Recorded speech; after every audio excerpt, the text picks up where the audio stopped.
जो कर रहे हैं वो उन्हीं की शक्ति से कर रहे हैं, करवा भी वही रहे हैं और ताकत सामर्थ्य भी वही दे रहे हैं। कभी किसी भी अच्छे विचार या अच्छी क्रिया में अपने को भूल कर भी कर्ता मत मानना, तो बुरी क्रिया कभी होगी ही नहीं। बात पकड़ो, यदि अच्छी क्रियाओं के कर्ता आप बनोगे तो बुरी क्रियाओं से बच नहीं सकते।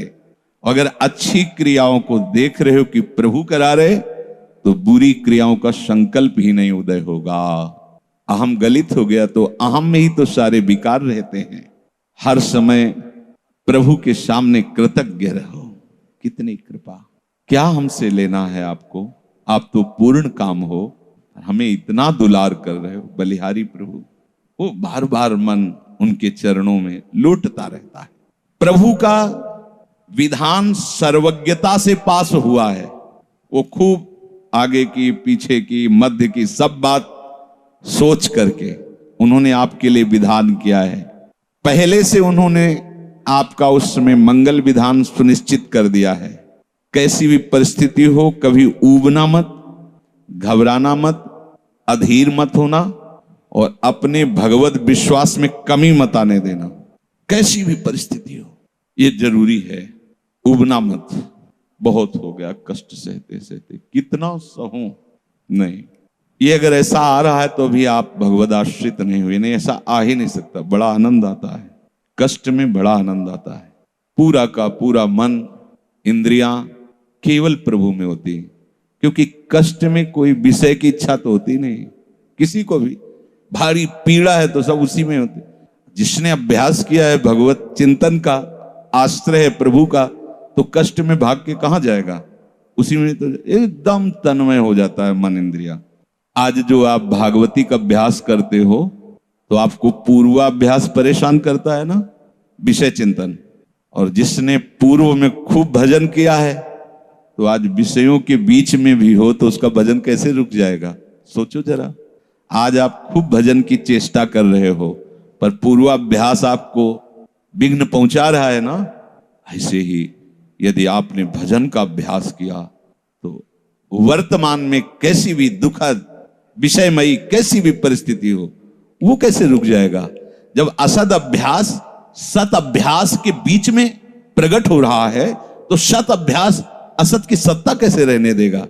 इसीलिए जो भजन परायण जन होते, भारी से भारी विषम परिस्थिति में भी हर समय भजन करना नहीं होता, भजन नृत्य करता है, वो निहाल हो जाता है। सुख किसे कहते तब आप जानेंगे, सुख का परिचय तब आप जानेंगे जब इतना भरोसा हो कि कैसी भी परिस्थिति हो, उबना नहीं, घबराना नहीं, अधीर मत होना और विश्वास में कमी मत आने देना। कब तक भोगूं, कब तक। ऐसे लोग हैं उद्दंडता करते हैं, पाप करते हैं, उनको बुखार भी नहीं होता।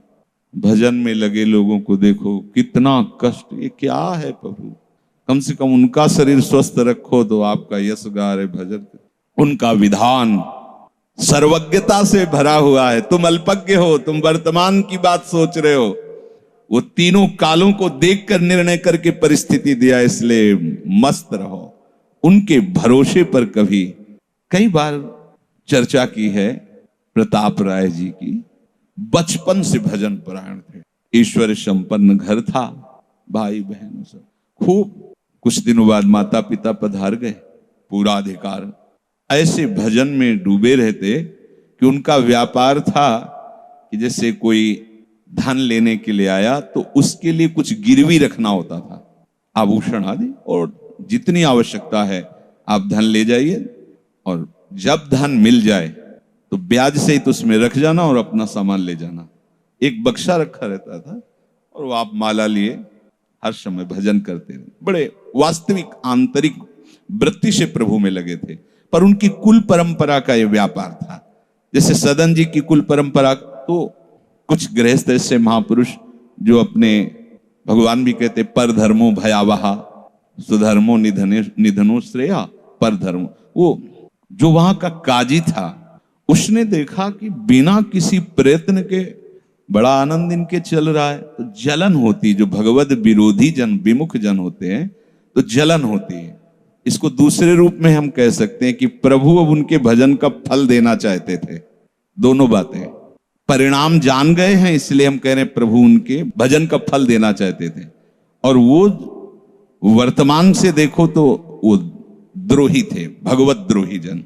3 लोगों ने काजी से मिलकर कहा बड़ा सुख लूट रहा है, हम जाके देखा है बढ़िया काम बन जाए। वो देखता भी नहीं कि बक्से में क्या रखा गया।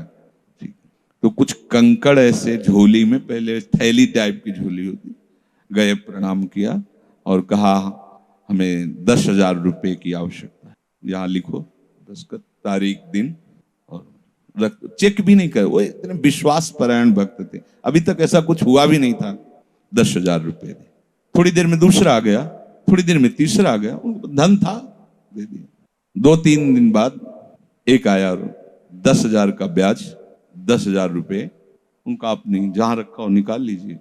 थैली निकाली और 2500 लोगों को पहले से काजी ने वहां भेज रखा था, सबके सामने डाला। देखो कितना पाखंडी है, हमारी सोने की सब जो आभूषण थे सब हटा के देखो इसमें पत्थर रख दिया। और हो तले दूसरा आ गया, प्रताप राय जी आपसे ये 10,000 रुपए, ये आपका ब्याज का पैसा। उसे अरे हाँ मेरे भी स्वर्ण। तीसरा है फिर। अब तो जितने गांव वाले थे जो श्रद्धा करते थे कि भक्त है, बड़ा उनका सम्मान था, सब उनके मुंह पे निंदा करने लगे। तिलक लगाए बैठे हो, कंठी बांधे हो, नाम जप करते, तुम्हें शर्म नहीं आती? तभी हम लोग सोचते थे कि कुछ करते हो नहीं, इतना माला माल हो रहे हो, ऐसी बेईमानी तुम करते हो। काजी आ गया, उसने कहा तुम रिपोर्ट लिखाओ। रिपोर्ट लिखाई गई, बादशाह के पास रिपोर्ट पहुंचा गई। उन्होंने कहा ऐसे पाखंडी को बंदी बना लिया जाए, सारी संपत्ति जब्त कर ली जाए। प्रताप राय जी ने जब सुन, अवाक, मतलब पत्नी से कहा कि ठाकुर जी की सेवा में बाधा ना पहुंचे, तुम ठाकुर जी को लो, पीछे के मार्ग से निकल जाओ, कुछ भोग सामग्री आभूषण और ठाकुर जी को लेके चले जाओ। पत्नी ने ऐसा किया, साफ एक बर्तन भी नहीं रहने दिया और उनको हथकड़ी डाल करके जेल में पहुंचा दिया। सब लूट लिया, सब नष्ट भ्रष्ट कर दिया। अब आप देखते जाओ। जब वहां पहुंचे तो जो विरोधी जन थे तो उन्होंने कहा कि ठाकुर के बहुत से आभूषण, बड़ी महंगी मूर्ति इनकी ठाकुर की, इनकी पत्नी, उसको तो आपने बंदी नहीं बनाया।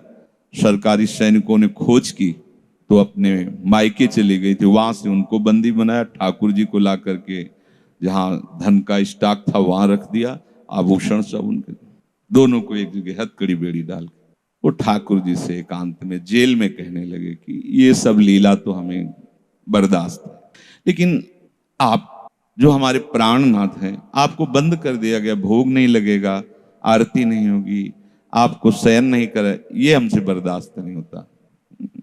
प्राण हमारे ले लो, हम आपकी सेवा के बिना नहीं रह सकते। मुझे ये जो कुछ किया इस तो बर्दाश्त है, पर आप हमारे पास नहीं, आपकी सेवा नहीं, और जीवन भर कुल परंपरा से आपकी सेवा होती, नाथ ये मुझसे बर्दाश्त नहीं होता। विकल होकर के रोए तो वहीं गलबैया दिए प्रिया प्रीतम जेल में ही प्रकट हो गए, निहाल कर दिया। आगे जो बड़ा चरित्र है, हम ये बताना चाहते हैं कि देखने में तो हमें लगा कि देखो ऐसे महान भक्त के जीवन में कैसी परिस्थिति आई, पर परिणाम देखकर हम ये कह सकते हैं कि ये फल वृत्ति आई, पूरे जीवन के भजन का फल, कि सच्चिदानंद प्रभु का साक्षात दर्शन, साक्षात ऐसी महान स्थिति आगे उनकी वर्णन है। यह कह रहे कि ऊबो मत, घबराओ मत, अधीर मत हो, विश्वास में कमी मत होने दो। अब प्रभु ने क्या देखा कि इसे ना संपत्ति के हरण का दुख है और ना इसे किसी सम्मान नष्ट का। पूरे जीवन भर सम्मानित रहे, गांव के सब भगत जी हैं, सब मिटिया मेट हो गया, इस बात का कोई दुख नहीं, केवल मेरी सेवा का सुख। आगे चरित्र में आता है फिर उन्होंने जो लीला की कि बादशाह चरणों में झुका, पूरी समाज के सामने उन तीनों ने स्वीकार किया मैंने कपट किया, फिर जय जयकार। ये तो उनके 1 मिनट का काम होता है, ये उनका तिनके को ब्रह्मा बना देना, ब्रह्मा को तिनका बना देना, ये उनका तो खिलवाड़ होता है। इसलिए कभी विश्वास कम मत करना, क्योंकि ऐसी परिस्थिति आ सकती है कि आपको लगेगा कि अगर भगवान होता, मान लो वहीं थोड़ा सा नकारात्मक सोच कर ली जाए कि ऐसा क्या, जीवन भर आपसे प्यार करके भजन, इतनी भारी बेइज्जती, ऐसा ऐसा।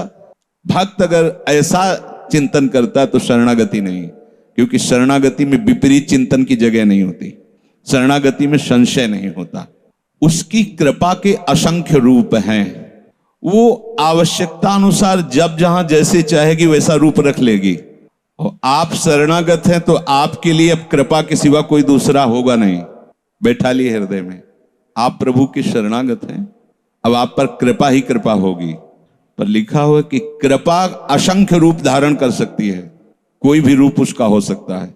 अब आदर करना, अब आपके जीवन में केवल कृपा होगी। शरणागत है पर उसका आदर करना। प्रभु के कृपा में, विधान में जो संदेह कर बैठता है, विरुद्ध चिंतन कर लेता है, तो उसको कृपा छोड़ती नहीं है, उसके लिए कृपा भयानक रूप धारण करती है और घेर करके उसको कृपा सिंधु से मिला देती है। और जो हृदय की निर्मलता से, विश्वास से, प्रेम पूर्वक सराहता रहता है, वाह प्रभु अपना मानकर दंड दिया, बहुत अच्छा किया, आपने जो जो किया ना बहुत अच्छा किया प्रभु। अब लगता है कि आपने मुझे स्वीकार कर लिया, क्योंकि आप कुछ भी करने में अब हिचकते नहीं है, हमसे पूछने की जरूरत नहीं है, आप जो जो कर रहे बहुत। उसके लिए कृपा बहुत मृदु और शांत होकर प्रकाश रूप से उदित होती है और प्रभु के पास पहुंचा देती है। कृपा बख्शेगी नहीं। आप शरणागत हो, अगर ज्यादा चतुराई करोगे तो भयानक रूप धारण कर लेगी। अब तुम्हें जाना ही है प्रभु के पास, अगर सुलझोगे तो शांत सौम्य होते हुए आपको पहुंचा देगी। तुम विश्वास करो, इसी विश्वास से तुम्हें भगवत दृष्टि प्राप्त होने वाली है। कल हम कुछ उपासकों से बात कर रहे थे कि भैया ऐसा मत समझो कि अमुक समय तक साधना करने पर सिद्धार्थ अवस्था आती है, नहीं, अभी समझ ठीक कर लो, अभी सिद्ध हो जाओगे। अभी ये साधना से नहीं होता, ये समझ से होता है। आपकी समझ ठीक हो गई, अभी वही आचरण आने लगेंगे जो सिद्धों में आचरण। हम लोगों के दिमाग में बैठा हुआ 12 वर्ष 18 वर्ष ऐसा वैसा, 12 जन्म में भी बात नहीं बनने वाली, और 12 मिनट भी बहुत होते हैं। समझ जाओ, जैसे कोई कहे ऐसे ही बोल रहे हो। आपके पास कोई उदाहरण है? भागवत में एकादश स्कंद में तितिक्षु ब्राह्मण का चरित्र पढ़ लो, और ये भगवान श्री कृष्णचंद्र जो उद्धव को उसका चरित्र सुना रहे, मतलब उसका यश गान कर रहे हैं। और वो खुद कह रहा है कि मैंने जीवन में कभी कोई साधन भजन की बात जाने तो धर्म नहीं किया। हुआ क्या? कृपा उदित हुई, सर्वनाश का खेल हुआ और उसकी एकदम समझ ठीक हो गई। समझ पढ़ लेना उसकी। जिनके लिए मैंने पूरा जीवन, वो मुझे त्याग रहे। जिस धन को ना मैंने प्रयोग किया ना किसी को करने दिया, उसका अपहरण हो गया। जिस शरीर को मैं माना वो बुढ़ापे में जा रहा है। ये हो क्या रहा है? समझ ठीक हुई, उसी समय वो ऐसी स्थिति का महापुरुष हो गया कि भगवान उसका यश गा रहे। बोलो क्या साधना? समझ। रत्नावती जी ने क्या साधना की? दासी ने जब बताया तो हिमालय में जाके उन्होंने पद्मासन लगा के कोई साधना की क्या? दासी ने बताया कि सबका प्रीतम परम सुंदर करुणामय बिहारी जो है, बस समझ पकड़ लिया बिहारी जी। और महान सिद्ध। अपने लोग ऐसी धारणा बनाए हुए कि धीरे धीरे विषय छूटेगा, कामनाएं छूटेंगी, इतने वर्ष कम से कम, ऐसा वैसा, कुछ नहीं। अभी एकदम स्वीकार करो, आनंद पूर्वक चल दो। स्वीकृति का सारा चमत्कार है, अंदर से स्वीकार कर लो।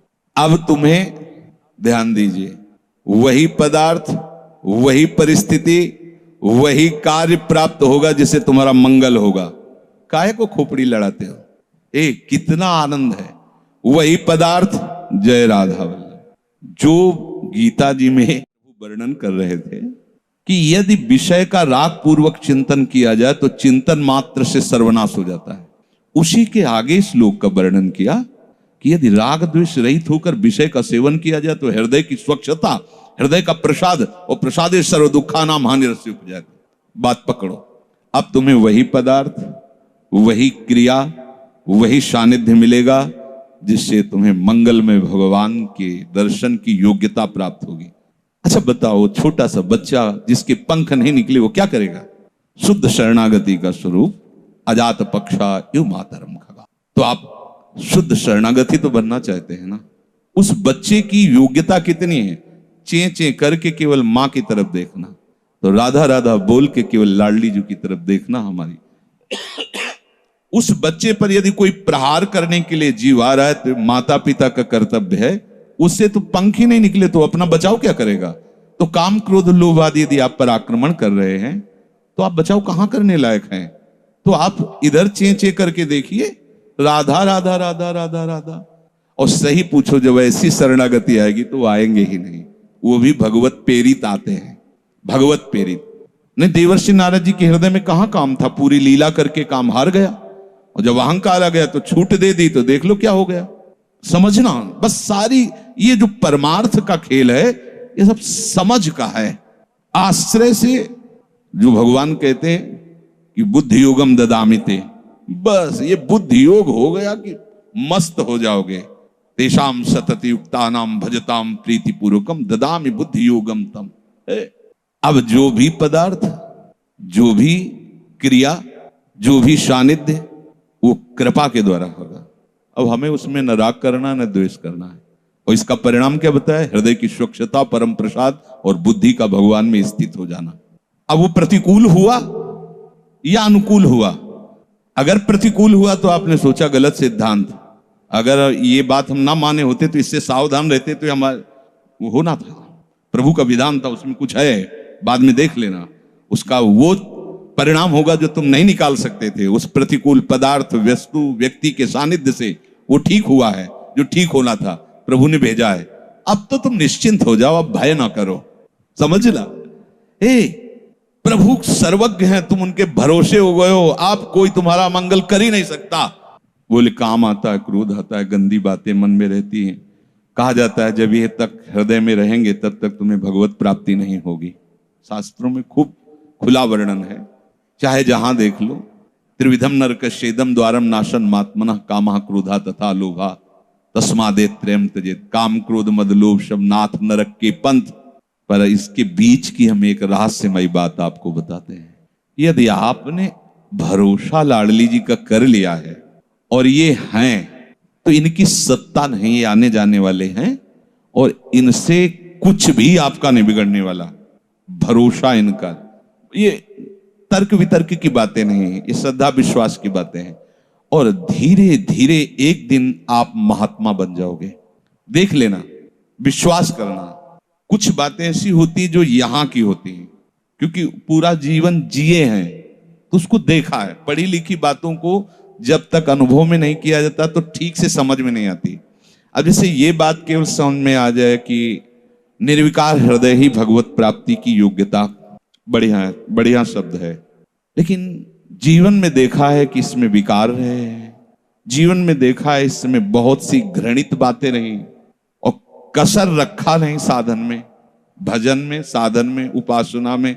गुरु कृपा से छूट नहीं दी, जीवन हो गया 5 मिनट भी इसको छूट नहीं दी।